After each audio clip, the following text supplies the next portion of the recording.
welcome back geographers. We are back with another video, and today's video is the water cycle. Now, we very much live on a blue planet, but around 97% of that is salt water, meaning that only a tiny sliver of that is actually fresh water. Of that fresh water, 70% is locked in the cryosphere. So this leaves us with just 1.2% sitting on the surface, in rivers, lakes, and the atmosphere. And that's got to sustain over 8 billion people. So no wonder we've got some water issues. So, let's get cracking. Okay, first up, we've got our river regime case studies. Now, river regimes are often confused with storm hydrographs. Do not confuse the two. A river regime is the change in river discharge over the course of a year, so running from January to December, whereas a storm hydrograph is the response to a singular extreme rainfall event. So for me, river regime case studies, you need 5. Well, 5 put into 4 different scenarios. First up, it's the Yukon. So imagine a river that effectively switches off for half the year in the frozen wilderness of Alaska. So during the bitter winter, when much of the precipitation falls as snow and is then locked up in the cryosphere, we've essentially hit the pause button on the water cycle. Discharge is a mere 1,500 meters cubed per second. But then comes the spring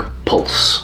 So as the sun starts to return in the months of April, May, June, the snowpack then starts to thaw, leading to increased overland flow over frozen ground. And then eventually, as the soils start to thaw, we then get that increased through flow as well, all the way to the river channel. And in just weeks, the river can go from 1,500 meters cubed per second to peaking at over 25,000 meters cubed per second. So that being a 1,500% increase in discharge. So this regime is dictated entirely by climate changing across the seasons to produce high volumes of meltwater. Next up, we've got the monsoon responder, and that is the Indus River, mainly serving India and Pakistan. The Indus itself is the lifeblood of around 200 million people in these countries, but it's very temperamental. It doesn't rely on just one source. So around April time, this is when we start to get the first peak in that discharge as the Himalayas start to thaw. That then continues to intensify as we move towards July and August, but then two things start to combine. You've got the Himalayan glacial melt and the heavy monsoon rains. This combo sends discharge soaring to around 15,000 meters cubed per second. And then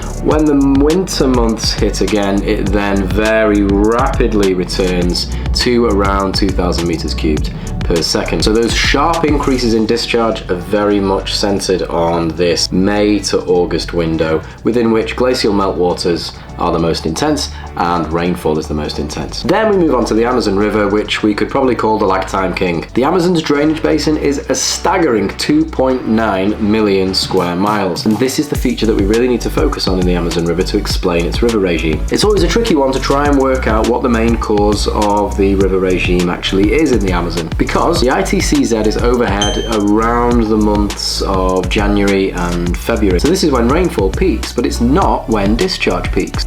So why then does peak discharge hit around June and July? Well, it's the size of the drainage basin that explains this. Some of the tributaries that feed the Amazon River or feed that main channel can be around 3,500 kilometers long. So that increase in precipitation is not fed into that main channel for an additional 4 or 5 months. So it takes a long time for that to be realized in the channel, by which time the ITCZ has migrated north again and rainfall returns to lower volumes. However, that is when we get that peak discharge. So it's almost a regime of opposites in terms of that relationship between precipitation and discharge. Then finally, we've got 2 UK rivers, and this is where we can very much look at soils and geology influencing the river regime. I'm talking about the River Lambourne, I'm talking about the River Och. The River Och drains a predominantly clay catchment, and what we know about clay is that it's not very permeable, which means the majority is overland flow. And this is why the catchment is characterized by having a very high drainage density, which means there's a lot of tributaries then feeding the channel, because there is a lot of that overland flow. And this is why when we look at the river regime of the Och, it's like this. Whereas the steady River Lambourne, which drains a predominantly chalk catchment, which is just a few miles away, so what we can assume from that is that they experience the same climate, behaves much like a sponge. That chalk kind of it allows for water to infiltrate and percolate down into that chalk bedrock, meaning that a huge 97% of the water that enters the channel, that enters the River Lambourne, comes from a groundwater flow, which is our slowest flow to the river. So there could be a storm, but the Lambourne barely flinches just because that chalk has absorbed all of that additional rainfall. So there we have it, your river regime case studies that you must know. Next up is storm hydrographs. 3 case studies you need to know: Boscastle 2004, River Eden 2015, and generally speaking, just London. Let's start with Boscastle. On August the 16th, 2004, in just 5 hours, the village of Boscastle was hit a 1 in 400 year event. So what does that actually mean in rainfall terms? 185 millimeters of rain fell in just 5 hours. That being our main trigger for the causes of why the storm hydrograph responded in the way it did. Flashy. Other things that we've got to consider as well, and obviously it's very important for us to have numerous factors that contribute to flood risk, because you might have an assess 12 and evaluate 20 that looks at the most important factors that could influence the shape of a storm hydrograph or just a flood in general. We need to look at the valley. Boscastle is at the bottom of a steep-sided valley and the confluence of 3 rivers. It is quite literally a funnel. In addition to this, we've also got the geology. The basin sits on a bed of impermeable slate. Now, because infiltration and percolation couldn't take place through the slate, and due to the fact that the slopes were incredibly steep, the lag time was less than 2 hours, reaching a peak discharge of 140 meters cubed per second from a river that normally flows at around 0.5 meters per second. Next up, we've got the 2015 River Eden, and this is located in Cumbria. And this is one of our most important case studies for seeing how different parts of the basin react differently to that increase in rainfall. The Eden Basin is a little bit of a mix. You've got the high ground, which is the Lake District, and this gets around 2,800 millimeters of rain per year, but on very thin soils, creating fairly rapid runoff. But the lower Carlisle parts of the basin are a little bit more permeable. In 2015, the Eden Basin was hit by Storm Desmond. And what happened here, because of all the rainfall over the course of the year, the ground was already saturated, meaning the infiltration capacity was 0. Not to mention the fact that Storm Desmond brought incredibly heavy rainfall, as well as the fact that there was this long-term accumulation of water within the soils over time. The Eden Basin also has a massive drainage density, which means that there's a large number of tributaries. All of those smaller streams from the mountains met at the River Eden at once, creating a massive sustained peak. Factors that also contributed: there was an increase in deforestation in the upper course of the river, and in addition to this, there has been a sustained increase in hill sheep farming over the years, leading to soil compaction. So you've got a combination of the physical factors there, but also human factors that also come in and could become, or could be considered, equally important. Finally, we're looking at London as a case study to explain flashiness of storm hydrograph response. London is the ultimate 1 urban heat island and 2 concrete centre. The main thing we have to focus on with urban areas is the fact that there are large-scale impermeable surfaces. In London, tarmac and concrete have an infiltration rate of 0. Well, anywhere, I guess tarmac and concrete has an infiltration rate of 0. And what we've done, we engineer our urban centres so that water runs off directly to drains, and then drains provide that low friction direct route to the channel. So urbanisation in the Thames Gateway has reduced lag times by around 50% compared to 100 years ago. In addition to this, what we decided to do is build on floodplains. By building 5,000 plus homes on natural floodplains, we have reduced the natural storage capacity of the valley floor, taking the hydrograph peak even higher. So smaller storms that wouldn't necessarily have caused a flood in the 1920s now cause surface water flooding as well, simply because the drains can't cope. Storm hydrographs. Next up, it's key idea 5.4, and we're moving on to drought. First case study you absolutely have to know about, and this is linked to both physical and human factors which cause drought, is Australia's big dry from 1997 to 2009. So for nearly a decade, Southeast Australia pretty much ran out of water. Australia was hit by a double whammy: consecutive El Nino events and a positive Indian Ocean dipole. So essentially for this period, high pressure weather systems dominated. And this inhibited rainfall by around 40 to 60% for 12 years straight. It wasn't just your physical factors. Humans accelerated the hydrological drought even more. And so there was the over-abstraction of water in the Murray-Darling Basin. At the peak of the crisis, around 90% of the water in the Murray-Darling Basin was being extracted, mostly for irrigation. And if we're we're going to focus in on what the socio-economic impacts of that were, not only was it a significant environmental issue, but an economic one as well. 60% of Australia's agricultural land was affected, with crops failing, meaning that export volumes went down. In addition to this, there was a social crisis and what verged on food insecurity, with national food prices shooting up by approximately 12%. Now, you can't talk about El Nino without talking about the teleconnections. These teleconnections are essentially the result of changing air pressure in the tropical South Pacific that is a consequence of the El Nino event, leading to changes in air pressure around the world. So in places like Australia and Indonesia, we have meteorological droughts that evolve into hydrological droughts. Moving around the planet then with that knock-on effect onto other air systems, we can then bring in the case study of Ethiopia 2015. So in 2015, in parts of Ethiopia, rainfall plummeted to 50 to 75% below average. That's because the two seasonal agricultural rains failed to turn up. And these accounted for 80% of all the water needs in the agricultural sector. Unlike in Australia though, Ethiopia's vulnerability is far more extreme. In similar past events, like in 1984, it led to the death of over 1 million people. The 2015 event, less deaths, but it tested Ethiopia's agricultural sector to the absolute limit and would be classed as a famine drought, leading to the need for extensive volumes of foreign aid. Finally, we then look at northeast Brazil, and this is a physical factor leading to an increased likelihood of drought. Much of northeastern Brazil sits on a crystalline impermeable bedrock. This impermeable geology means that there are no natural aquifers. The area is also relatively low-lying. Low-lying area means a decreased likelihood of a cryosphere store. And if you don't get that undulation in the mountainous landscape, you've also not got many high-altitude natural stores of water. So with no cryosphere to act as that seasonal buffer, they are totally reliant on rainfall. So if the rains fail, there is no plan B.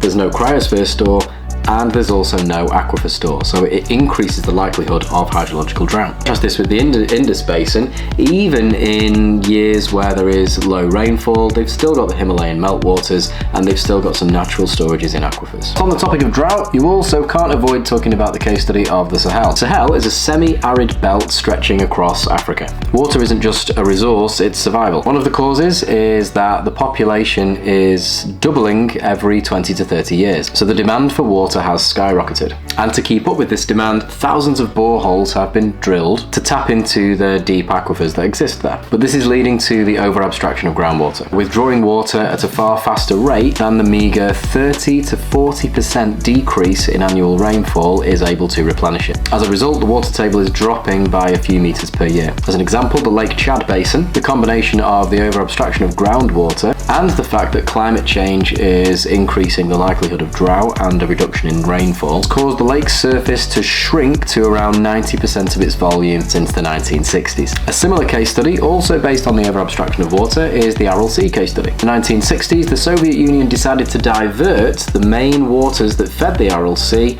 to the irrigation of fruit and cotton. Because the input was cut off, the sea began to evaporate. And again, similar to Lake Chad, in the 2000s, it had lost 90% of its volume. And then as the water receded, it left behind this kind of salt encrusted layer, contaminated with pesticides and fertilizers, which were the runoff from the agricultural production. Consequences: a thriving fishing industry collapsed almost overnight, with 60,000 people losing their jobs, and the toxic contaminants are blown back inland and contaminate local water sources. And finally, we have to think about the environmental impacts of drought as well. One case study you must know about is the Doñana wetlands in Spain. This is one of Europe's most important migratory stopovers for birds, but it's literally disappearing. It's not just about the fact that the expansion of the Hadley cell is leading to lower levels of rainfall in areas like southern Spain. It's about illegal abstraction as well. Local farmers have drilled thousands of illegal wells to water local strawberry crops, sucking the aquifer dry during prolonged droughts. And once these peatlands of the Doñana wetlands dry out,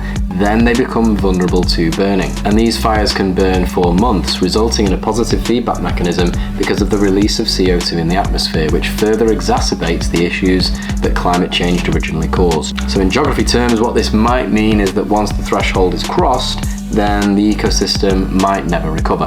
Then we have to consider the Amazon as our forest ecosystem that might be impacted by drought. The Amazon is reaching a tipping point. Currently it's a carbon sink, but severe droughts in 2005 and 2010 flipped the script, meaning it temporarily became a carbon source. And we could be seeing more of this as we move into the future. This is all due to the mechanism of forest dieback. When water is scarce, large trees can no longer maintain transpiration, and this then results in dieback, where the tree effectively just shuts down and dies because it doesn't have the stuff that it needs to survive, releasing its stored CO2 back into the atmosphere because of the process of decomposition. Scientists fear that we are reaching a tipping point in the Amazon now due to the extensive droughts that seem to be occurring. If we lose 20 to 25% of the canopy through a combination of both drought and deforestation, that biological pump, which is the water recycling mechanism that means that the Amazon can create anything between 30 and 70% of its own rainfall at any one time, could well collapse. And the rainforest wouldn't just disappear, it could become permanently savanna, which is like a tropical grassland, fundamentally altering not only the global climate but also water patterns as well. So yeah,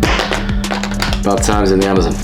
Okay, next up is all about floods, causes of floods, both physical and human, and then their impact. First one we're going to look at is the UK summer floods of 2007. This wasn't just caused by one storm, it was essentially a saturated system. So after a wet spring and a series of quite deep depressions in summer, there was a huge increase in overland flow because the soil simply couldn't hold another drop, taking infiltration capacity to zero. And so there were widespread flood events in places like York. Now, the socio-economic impact of this, over 55,000 properties were inundated, and 13 people actually died. In addition to this, when we're thinking about the impacts on critical infrastructure, Mythe Water Treatment Works was a critical failure, leaving 350,000 people without running water for 17 days. The environmental impact of floods, usually they'll be the same in each case. There was significant nutrient runoff from agricultural land which entered watercourses, and that of course leads to eutrophication. Next up we look at Pakistan 2022. This one's a fantastic case study to talk about the double threat of both climate change and monsoon rainfalls. The monsoon rainfall that year was classified as the kind of a monsoon on steroids, if you like, with rains up to 7.8 times the 30-year average in some provinces, and the heat wave that hugely accelerated the Himalayan glacial meltwaters. In terms of the scale of the impact, there were around 17,000 deaths, 33 million people were affected. In terms of an economic impact, around 2 million acres of crops were destroyed and 5,000 kilometers of roads were damaged. Damages totaling roughly 30 billion. Then in terms of the long-term environmental damage, in the lower Indus, extreme siltation ruined thousands of kilometers of irrigation channels, rendering the farmland unfarmable even after the waters had receded. So we have long-term economic and social impact there with the lack of food security. Next up, and I think this is a really good case study to bring in another area of the world, another place and another climatic challenge, is the Alaska 2009 floods. What we focus on here is not just the fact that there's large volumes of meltwaters that are produced, but it's also about what happens when there are large volumes of meltwaters that take place very rapidly. There was quite a heavy snowpack during the winter that was followed by an unusually warm spring during that year, and the quite rapid thawing meant that huge chunks of ice actually broke off from that snowpack. So essentially what happens is the river carries these huge blocks of ice, and then eventually they will come up against something like a bridge or some piece of infrastructure where they will become jammed, which then creates an ice jam flood. Now this is not so much an issue for downstream, well not yet anyway, it's more to do with the upstream communities, because water will then build up and build up behind that ice dam,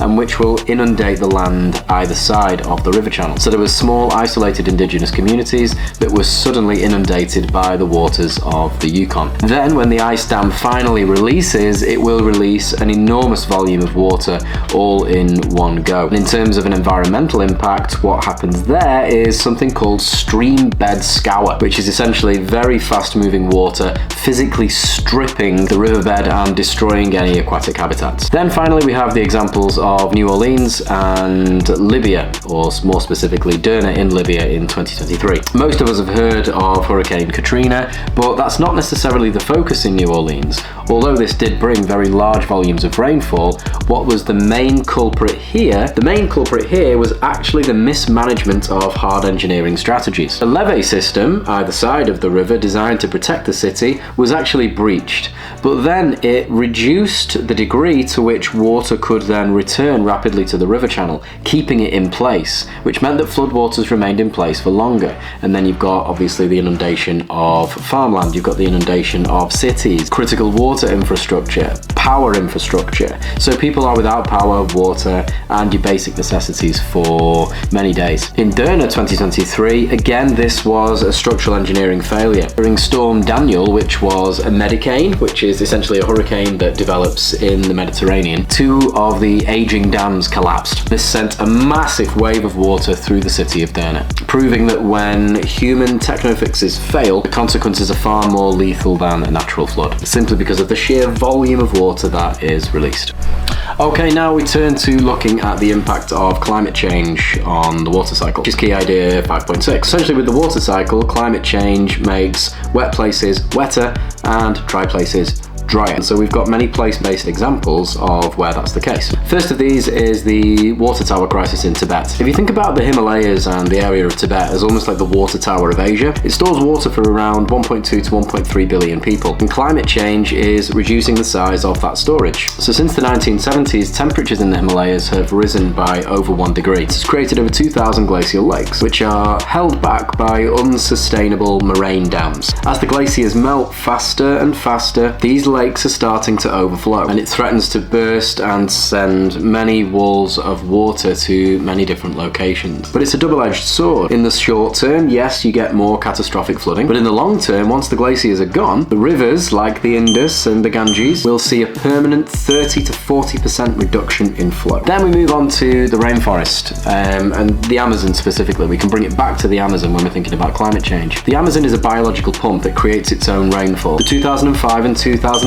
mega droughts were a consequence of climate change. Warmer Atlantic temperatures shifted the rain belts away from the rainforest. Without the rain, the trees died. When the trees died, there's not as much evapotranspiration. When there's not as much evapotranspiration, there's not as much biotic pumping, there's not as much rainfall, and we get that positive feedback mechanism that essentially turns the Amazon rainforest into a carbon source rather than a carbon sink. So scientists fear that if temperatures rise to around 3 degrees, that 75% of the Amazon rainforest will turn into savanna. And this isn't just a local problem for localized rainfall, it can impact rainfall as far away as places like Texas. So the Amazon is definitely a case study that you need to know about, and one that's extremely useful for the carbon cycle as well when we think about those interrelations between the carbon cycle and the water cycle. Next up, we've got the Sahelian shift in West Africa. The Sahel is probably the most vulnerable place on the planet in terms of those climate change oscillations. Between the 1970s and the 1990s, the Sahel saw a 30% drop in rainfall, leading to a famine that killed nearly 100,000 people. A lot of this is to do with the expansion of the Hadley cell, increasing temperatures, which leads to increasing evaporation of moisture from soils, interference with rainfall patterns in general. But what's been happening more recently is that the rains have started to return, but they're more violent. So instead of those steady showers that the region used to get, the region gets massive, infrequent storm events, inevitably cause flash flooding because of the hard-baked soil. Hard-baked soil obviously having very low infiltration rates and huge volumes of overland flow. But where does this intensity come from? Well, with every degree increase in temperature globally, the atmosphere can hold 7% more moisture. So with more moisture in the atmosphere, intensity of rainfall is undoubtedly going to be heavier. So it's almost like water insecurity in reverse. There's plenty of water, but it's unavailable and it's very destructive, and usually vanishes via evaporation before it has the chance to recharge those aquifers, which, as we know and we discussed before, are over abstracted. Finally, we can look at the California snowpack failure. California is the world's 5th largest economy, and a lot of this is to do with the supply of water, but that supply of water is hugely dependent on snowpack. So usually these Sierra Nevada mountains store water as snow and release it very slowly over the year, particularly as temperatures start to rise. Climate change is turning snow events into rain events. So instead of water staying in the mountains until it's needed in the summer, it runs off immediately, overwhelming reservoirs, leaving the state dry by July. Like for example in 2015 when the snowpack was at 0% of its normal level. Other areas we could potentially consider as well, and there's a bit of crossover with the carbon cycle here, are the Arctic. When we think of the Arctic, what's happening there is, again, we've got the thawing cryosphere, but but what that's leading to is Arctic amplification. Two reasons why that's taking place. Normally, frozen water provides a white surface, which increases the albedo effect of that particular environment. This means that solar radiation, incoming solar radiation, is reflected. But as that sea ice starts to thaw, more dark blue surfaces are exposed, and that leads to an increased absorption. And that just simply leads to a positive feedback mechanism, where we have less cryosphere and more liquid water. Globally, this has the impact of rising sea levels and can therefore have impacts like saltwater intrusion, saltwater encroachment, inundation of land by seawater. So in the Arctic, there's global implications for the water cycle, particularly in terms of the volume of fresh water within the actual ocean store, and therefore the rising sea levels. Now we move on to water insecurity. Water insecurity isn't just about a lack of rain. It's a growing mismatch between supply and demand. So let's first define what we actually mean by water insecurity and what the different nuances of water insecurity can be. We first have water stress. That hits when a country drops below 1700 meters cubed per person of water availability at any one time. Then we move into water scarcity. Scarcity is like a red line. That's when there's less than 1,000 cubic meters per person. And to understand why this happens, or the different situations in which this can occur, we have to look at some examples. So case study 1 is about physical scarcity. So physical scarcity is about your lack of available water, and the best example we've got there, or one of the best examples, is Saudi Arabia. Surface water there is effectively zero. So currently they're surviving on non-renewable fossil groundwater, and in addition to this, hugely expensive desalination plants. This is essentially nature not blessing them very much abundant water supply. Now obviously they have an abundant fossil fuel supply, so it's,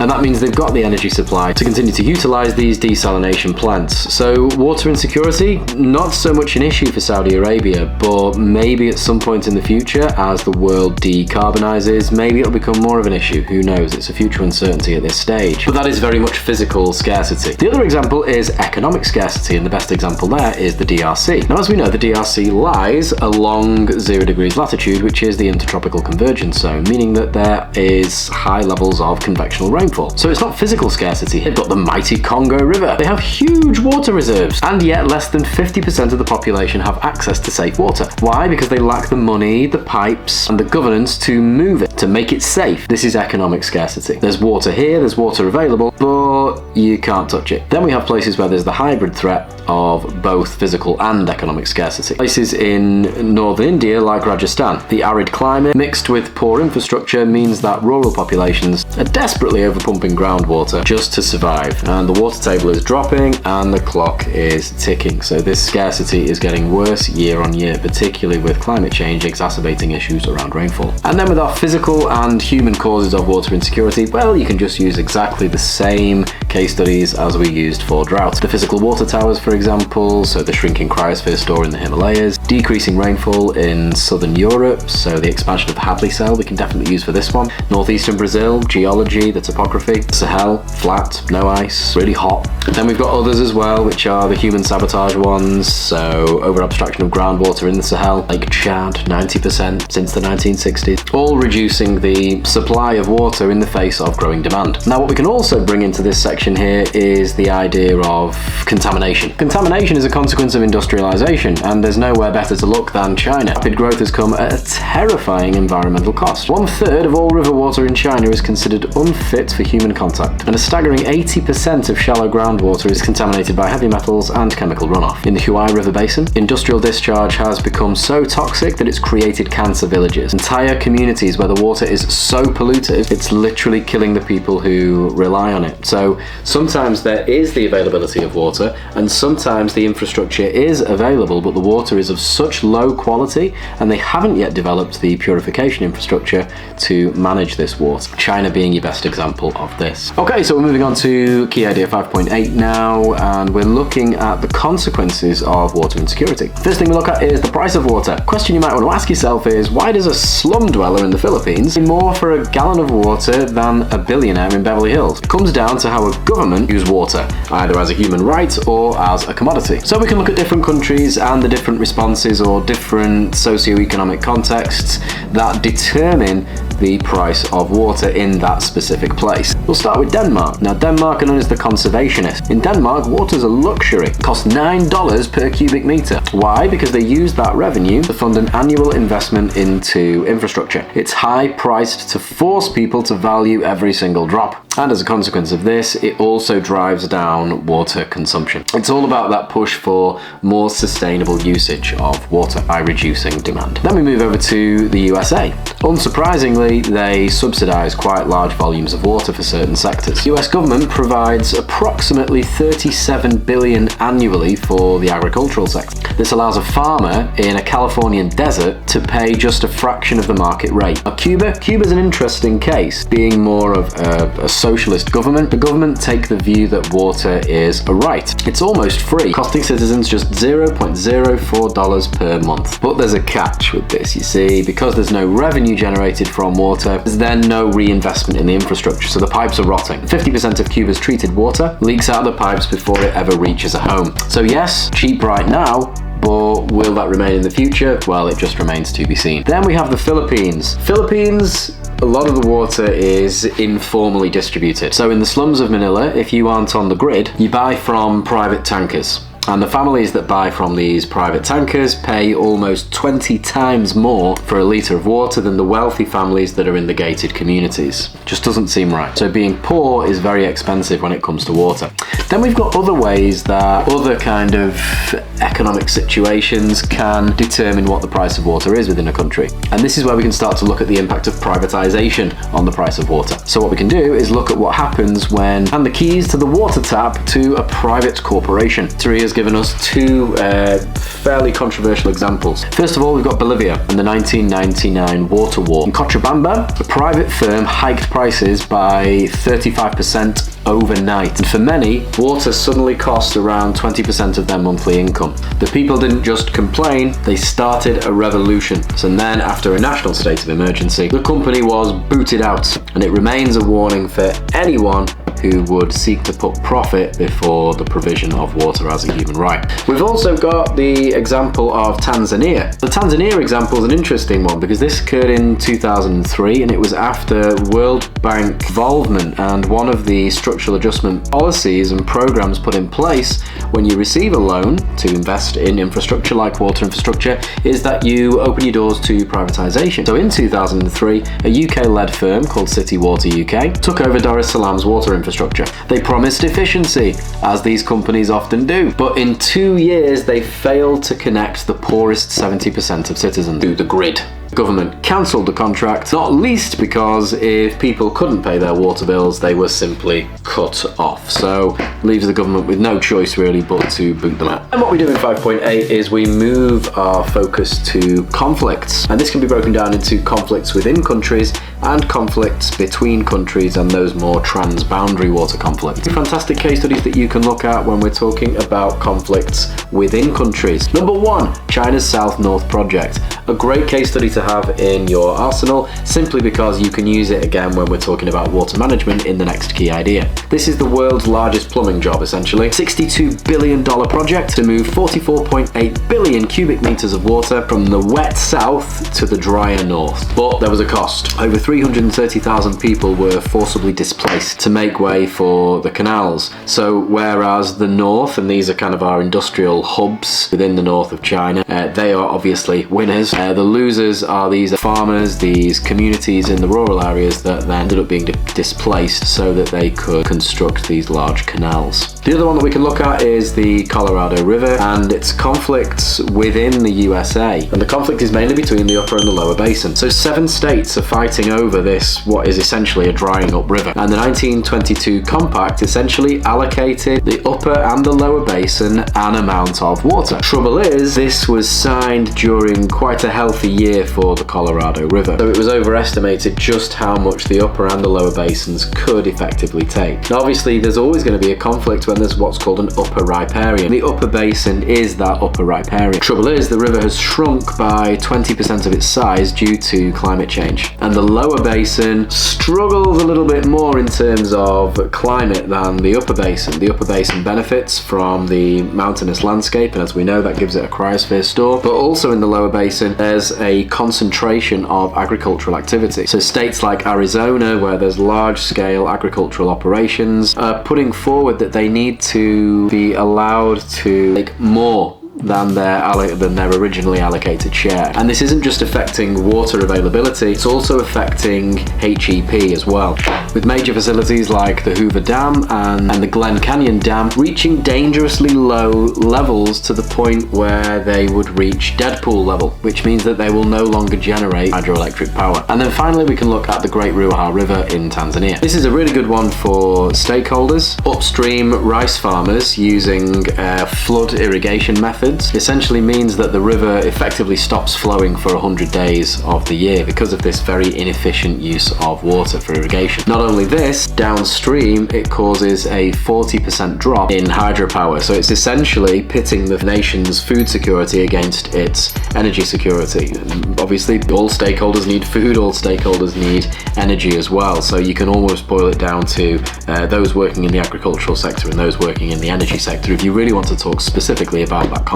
And then finally we've got some international conflicts. These are our trans-boundary water conflicts, and often we can make reference to a really nice key term known as the hydrohegemons. Now we've borrowed that term hegemon from superpowers. It means like the nation that has overall dominance over something. So when we talk about hydrohegemon, we're talking about overall dominance over a water supply. First case study, and this is one that everybody knows, is the River Nile, and it's the conflict between Ethiopia and Egypt. Egypt gets 97% of its water from the Nile, but Ethiopia has built the Gerd Dam, which is the Grand Ethiopian Renaissance Dam, and this can hold around 74 billion cubic meters of water. This is fantastic for Ethiopia because classically a large percentage of their population have not had access to electricity. One of the reasons why there's quite high levels of internal conflict. Maybe this is something that could reduce the degree to which there is conflict. Furthermore, it might encourage more FDI into the region because there's that steadier flow of electricity. With reference to modernisation theory, they're getting through stage 2, which is meeting the preconditions for takeoff, so it could lead to industrialisation. But conflict is over the fact that Ethiopia wants a very rapid filling phase, so they want to fill it up as fast as humanly possible so it can start to generate electricity as soon as possible. Makes sense. However, the rate at which Ethiopia want to fill up the dam means that Egypt could suffer a 25% decrease in the discharge from the Nile. So for Egypt, this isn't a political thing. They see it as an existential threat, and they have threatened military action. You can also make reference to the Tibetan water tower as well. We've mentioned the Himalayas quite a few times in this video. We can talk here about the conflict between China and India, but because of the way that the Mekong also runs from these headwaters, we can also talk about China's conflict with Southeast Asian nations as well. China essentially controls the headwaters for 1.3 billion people, building a super dam on the Brahmaputra. So China could generate 60 gigawatts of power. In doing this, they also gain the power to turn off the water supply to any of the other riparian nations. So if India experiences a drought, for example, then China could be in a very geopolitically strong position, being the upper riparian and having that ability to cut off that water supply. So this could be the source of future conflict, but it could also be the source of conflict right now if India sufficiently countered these moves to build as many of these dams as possible and siphon off as much of the Tibetan plateau waters as possible. But there may well be hope, because obviously India and China are both part of the BRICS Plus formal association, so maybe they'll come to some sort of agreement. Who knows? It's a future uncertainty. And then finally we've got the Colorado Delta, which we can discuss the conflict between USA and Mexico. So whereas the Colorado River is causing conflict within the USA, it's also causing conflict with its neighbors as well. So by the time the Colorado River reaches Mexico, only around 1% of its flow is left. Not only that, it's usually very heavily contaminated because the US seem to ignore any of the legal agreement that a certain quality of water needs to be sent to Mexico so that they can maintain things like agricultural activity and so that the ecosystem ecosystems aren't damaged. A 3,000 square mile delta was effectively turned into a salt desert because of the restrictions in flow of the Colorado River to Mexico. And it's also led to a situation where, because of the reduced flow of water, it means that 15% of agricultural land within the near vicinity of the Colorado River is now uncultivatable. And it's only really recently that the US has agreed to utilize pulse flows, where they will try to increase the amounts of water flowing to Mexico. Okay, and then finally we move on to key idea 5.9. Step 1, we focus on hard engineering, your techno-fix strategies, these big infrastructure projects that will increase levels of water security. First one we look at, and we've already mentioned this, is China's south-north water transfer. So China faces a little bit of a geographical nightmare. 80% of its water is actually in the south, but 50% of its people and 60% of its farmland is in the north. Mismatch. So to fix this, they launched the $62 billion South-North Water Transfer Project. This project moves 44.8 billion cubic meters of water annually through 3 massive routes. The central route alone spreads 1,200 kilometers, distance from London to Rome, just to feed Beijing. Benefits: it provides a water lifeline for around 20 provinces, and without it, North China's industrial plane output, which accounts for over 30% of the GDP, would effectively collapse. However, there are always costs to this, and these can be both socio-economic and they can be environmental as well. The cost is obviously staggering. In addition to this, 345,000 people were forcibly displaced from their home. In addition to this, environmentally, it risks exporting pollution. The eastern route uses what's called the Eastern Grand Canal, and it's so polluted that around 426 sewage treatment plants were required to make that water usable when it gets to its final destination. So yes, there's more purification that's involved. What are the costs of this? What are the energy costs, and what are the financial costs as well? Then we have the Three Gorges Dam. This is a 2.3 kilometer long wall that's designed to solve 2 problems. 1, energy.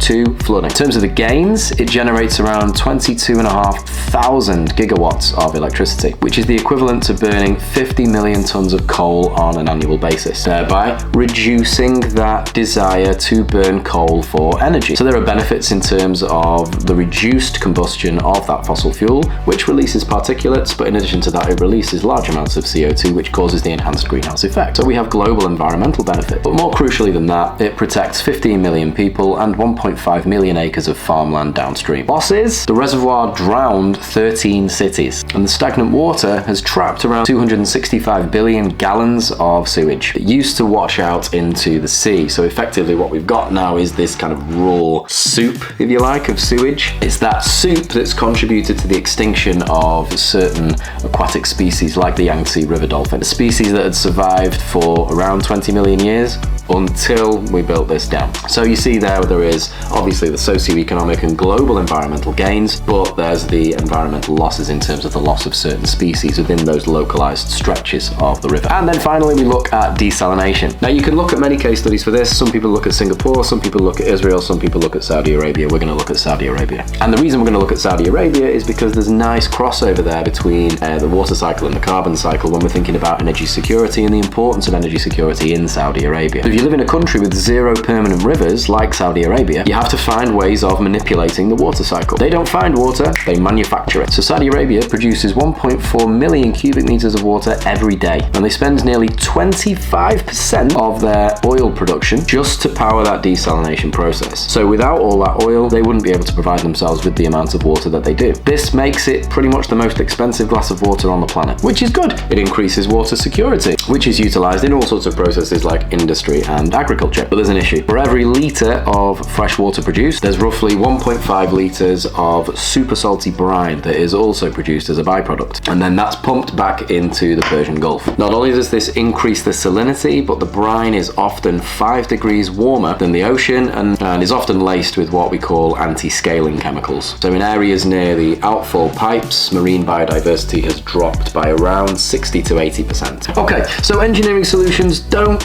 just have to be unsustainable. There are more sustainable methods of building or utilising technology to increase water security. And this is where we come on to the case study of Singapore. Singapore has no natural aquifers or a landscape that naturally catches and stores rainfall. And for decades, they were 100% reliant on Malaysia for water. So to gain water sovereignty, they turned to, I wouldn't say it was controversial, but what some might consider an unpopular method of recycling sewage. And this is their new water technology. Now, new water isn't just filtered water. It's treated using a 3-stage process: microfiltration, reverse osmosis, and UV disinfection. And it's so clean that it actually exceeds WHO health standards for drinking water.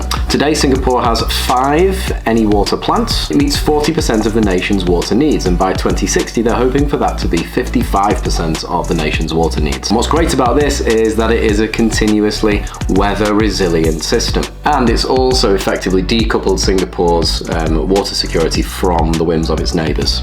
In addition to this, beyond the benefits in terms of drinking water, it's so pure that it's been able to be used in microchip manufacturing, which commands a very high purity of water, and in addition to this, also in the production of certain fabrics. Other sustainable methods we can look at are things like drip feed irrigation, which is used extensively in Israel. Global agriculture consumes around 70% of all global water withdrawals, and mainly through particularly wasteful floodwater irrigation systems, where 50% of the water normally evaporates before it even reaches the roots. So in Israel, they had to get smart. This is a nation that is 60% desert, and they decided that this was unacceptable. So Israeli engineers got to work and they pioneered drip feed irrigation. So instead of spraying water into the air, plastic pipes deliver a very precise drop-by-drop flow directly into the plant's root systems, allowing for direct uptake and reduced losses via evaporation.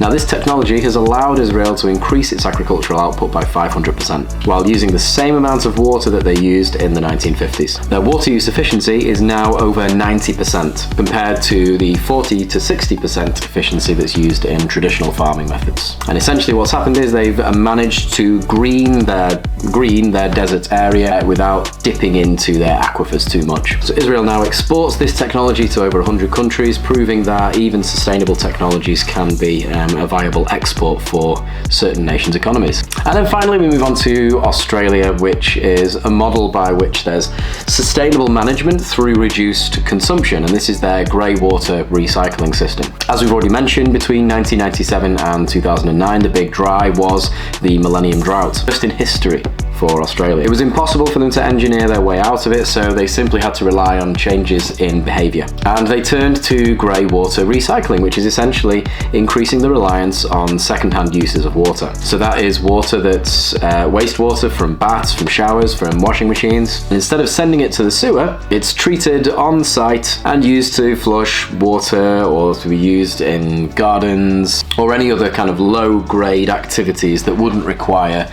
the highest purity of water.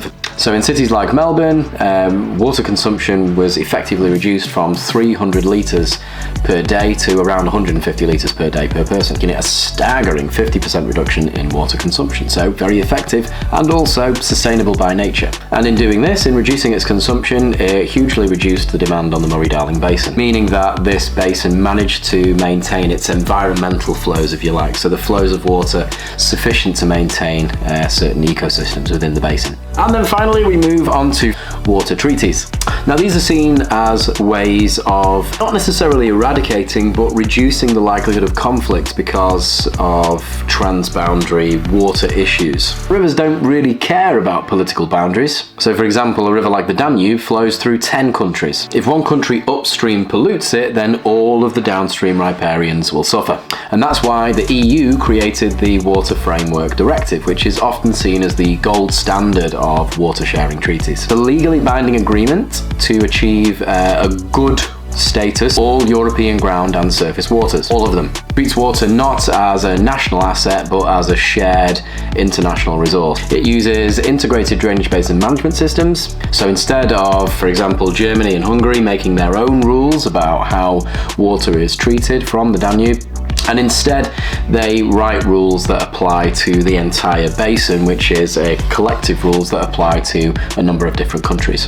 And it's been very successful. So it has successfully reduced industrial pollutants in both the Rhine and the Danube by over 50% since the 1990s, proving that international law is actually a very successful way of protecting certain water resources, particularly those transboundary ones. Now, if we're being a little bit evaluative of this, is probably an increased likelihood of this particular treaty being successful, given that a lot of these nations that the Danube runs through are already part of a very successful trade bloc, so they are used to working together. Other treaties that exist between geopolitical rivals are ones such as the Indus Treaty. This is the treaty between India and Pakistan. These are two neighbours that have had a fairly fraught history and that have both got nuclear weapons and have fought 3 major wars since 1947. Throughout that time, they never stopped sharing water. And in 1960, and brokered by the World Bank, splits up 6 rivers. Pakistan gets the 3 western rivers,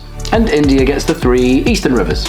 And despite the conflicts, the Permanent Indus Commission has met over 115 times, and the treaty has remained intact for over 65 years. And it's almost that global proof that water is so essential that even though if you are geopolitical rivals, that there will still be those agreements that hold, particularly over shared water resources. And then finally, we have the Nile Rivers Agreement. So while the Indus is a success, the Nile serves as a little bit of a warning. For nearly a century, the ownership of the Nile was sort of frozen in time. There's a combination of post-colonial agreements and more recent agreements that either side sees as legitimate. Treaties from 1929 and 1959 essentially gave Egypt 75% of the Nile's flow, with the rest going to Sudan. Ethiopia and the other 9 upstream nations, who arguably are in a better position, were given essentially 0%. In the modern world now, Ethiopia's population are ultimately exploding, so that historical right is no longer sustainable. So the treaties of the past were replaced by the Nile Basin Initiative, and it was launched to create a more equitable, cooperative framework agreement. But that hasn't necessarily stopped any of the tensions. With GERD now in full operation, the 11 riparian states are still in continued conflict over what the allocation should be to the various nations, given that water scarcity is an increasing issue in these nations, simply because of population explosions, but also because that the supply is diminishing due to climate change. So, in summation, some treaties work, some treaties don't. Right, so that brings us to the end of the water cycle case study series. Hope you enjoyed it. Look out for more videos in the future on the case study front, certainly from the tectonics essentials and the carbon cycle essentials as well. And then we'll have a full set of these core case study videos that you can use for your exams. Don't forget to check out any of my programs, the links for any of my programs that I'm going to be doing, revision programs for the 2026 summer series. There will be links in my bio. Anything you want to know about any of them, just whack a little comment in the video section and I can fill you in. Okay, that's a wrap.